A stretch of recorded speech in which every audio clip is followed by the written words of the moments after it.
and welcome back to Save with Scotty. This is going to be my very first video kind of describing what my house savings funds look like and what my actual savings goals for the year of 2021 are. I felt like it was a good idea for myself to write them out so I can kind of see what those goals are. That way I can better keep myself accountable. And then I did just doodle a couple of like little trackers that I can use that each time I meet another goal, I can kind of cross it out and, say, one down, the next one to go. So I do want to start off by saying that I would like to make SMART goals. If you guys don't know what SMART goals are, first of all, I'm going to tell you guys I'm terrible at talking and writing, so I'm going to try. I also do write on a slant, so that is why I turn the thing. If that bothers you, I'm so sorry. And one other disclaimer, my handwriting or my spelling is terrible. So if anything on here is spelled incorrectly, lo siento. So the first thing I'm going to write out here, my 2021 goals. And obviously this is financial. I have a whole separate list of goals for personal and like mental health and things like that. But this is specifically my financial goals. And so I want to make SMART goals. A lot of you guys have probably heard of this already, but SMART just stands for specific, measurable, not realistic. Sorry, I'm jumping the gun. Attainable. I already know I'm going to butcher that. I have no clue how to spell attainable. I'm going to wing it. Attainable.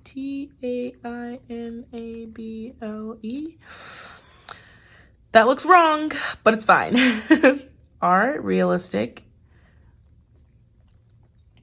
And T, time bound.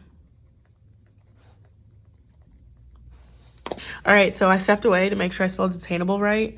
And according to Siri, I did. So pat on the back to me. So yeah, and time bound. So that is basically specific goals. You want to be detailed in the goals that you set for yourself so that you actually know what your goal is. Don't be vague and say, save money. How do you want to save money? What are you saving for? What are your struggling points when you're saving money?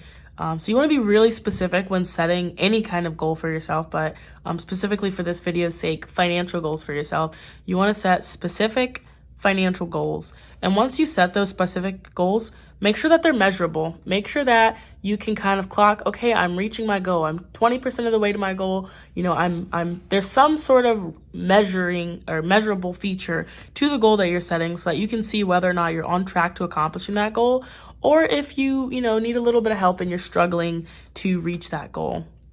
The next one is attainable. So make it something realistic. If you make $20,000 a year, don't say that your savings goal is to save $20,000 in 2021.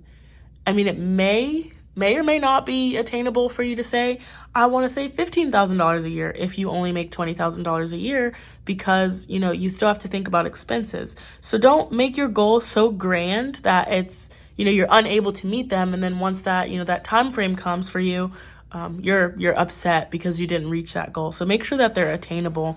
And that kind of goes hand in hand with realistic. Make sure that you're setting realistic goals. It kind of, like I said, it goes hand in hand with attainable. Is it something that you can do? Is this a realistic goal?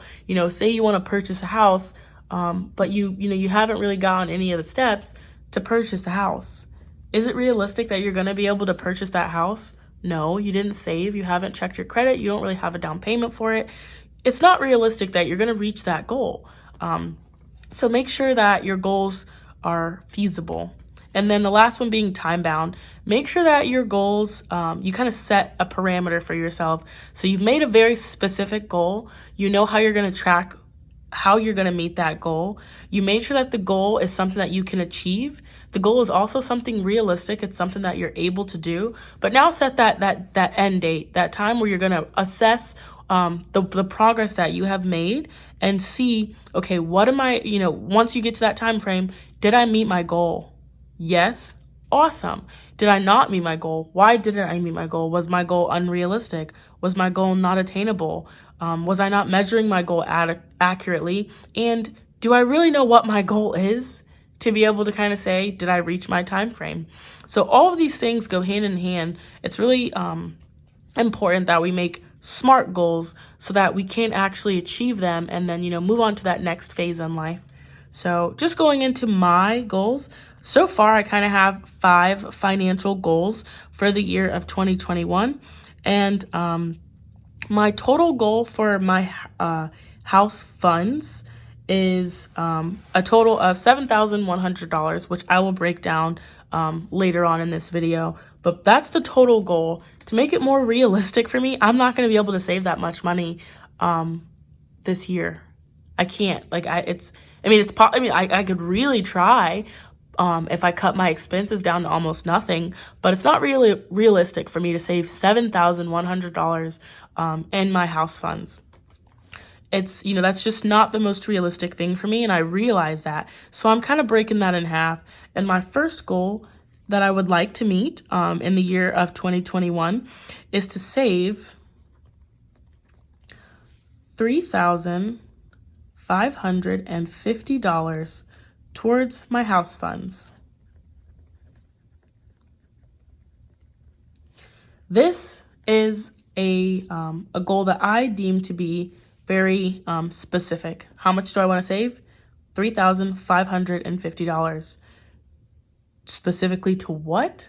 Save it for my house funds. And that is, half of that entire budget of $7,100. And my second goal let me continue. So is it measurable? Yes. I can measure accurately how close I'm getting to that $3,550 mark. Is it attainable? Yeah, I believe so. Reaching that $7,100 goal, that's not attainable for me. Is it realistic? Absolutely. I can definitely save that much money within the year of 2021. And the last one, time bound. All of my goals are time bound because they're bound under that 2021 overarching, time frame. I want all of this no later than December 31st of 2021. That is what all 5 of these goals will fall under. So my second goal for the year of 2021 is to save $5,000. But to what exactly? What do I want to save this? I want to save that towards my down payment for the year of 2021. That's by December 31st, 2021. I would like to have $5,000 saved for my down payment of my house. The next goal that I have is to complete at least one savings challenge. And I kind of have this as a goal because, like I said, hold on, I can't write and talk. ENGE. I have this as a goal because I do have, I believe, 3 different saving challenges going right now. I have the $5 challenge, I have the $365 challenge, and I have the paycheck challenge. I have all of those going right now, and I would like to, keep the momentum. At least 2 of the 3 saving challenges that I currently have going is something that I can complete. My next goal is to pay off at least 3 student loans. Currently, that was a goal that I wrote down. I know there's a lot of talk right now in the government about student loan forgiveness. And if they do a student loan forgiveness package, that will pretty much clear up all the loans that I have. I just have a couple of small loans that I took out during college. But my goal is to pay off at least 3 of them. All right, and then going to the next one, number 5. The last one is to stick to my budget. And this is a very big one for me. I want to stick to my budget. This is a very broad goal. So is it specific?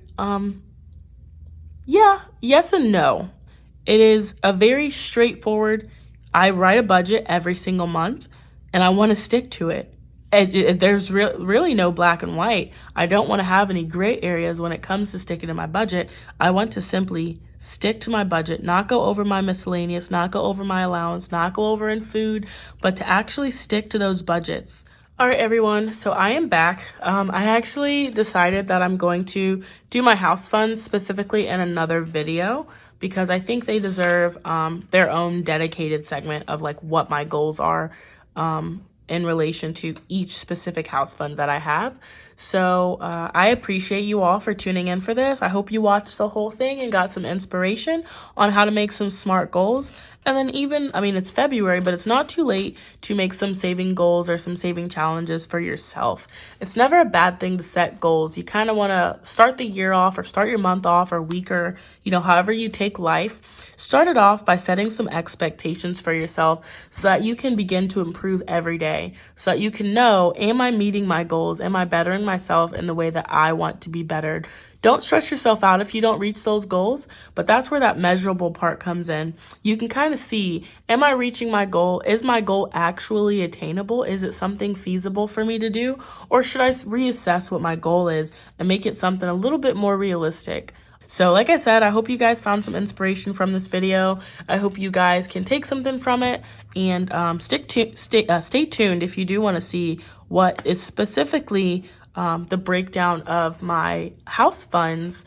And if you guys are looking to potentially buy a house soon, or even if you kind of want to plan way ahead of time so that when that day comes, you are prepared, stay tuned on my channel, hit that subscribe button, make sure you like this video, give it a thumbs up, and just, turn on those post notifications so that you can see when I'm posting, when I'm stuffing these envelopes, and so that you can see these updates on how I'm doing in my savings journey. Again, this is Save with Scotty. So that's what I'm trying to do, trying to document my savings journey to hopefully get some feedback from you guys, but to also hopefully be an inspiration to somebody that, it's never too late to start saving.